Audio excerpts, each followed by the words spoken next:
ले बहिनी तहु आगे से तीजा या अपन मइके में त महू जहूँ बहिनी अपन मइके तीजा मनाए बर त सुनो बहिनी तोर भाई ला बने ना समय में खाना पीना दे देबे और काम में चाहिए ना तो बने डब्बल जोड़ देबे बहिनी।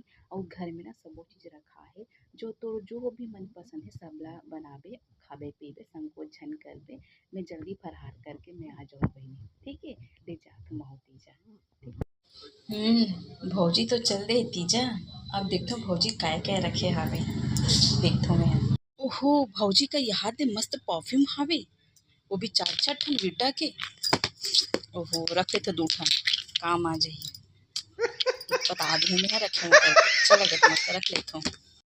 भौजी का तो मस्त सुंदर नेकलेस हावे, अच्छा लगा थे रख लेते हूँ यहूँ ला। काय करी यार अब्बड़ का तो नेकलेस है, एक थोड़ा रख लेता हूँ मैं यहाँ रख लेता हूँ। साड़ी कको लेट रख दे रही हावे। मैं अभी ना छाट लेता हूँ साड़ी लानी बहिनी मनाही ना एको ठन साड़ी नहीं बची, सब अपन अपन पसंद के उठा रही। देखा मैं अभी से ना साड़ी में ना अपन बना छाट लेता अरे साड़ी बने लगा थे। ये बने अच्छा लगा मस्त यही रख लेते अपन बर। बाद में ना बहिनी मन के कारण ना अब्बड़ छटा गई रख लेते।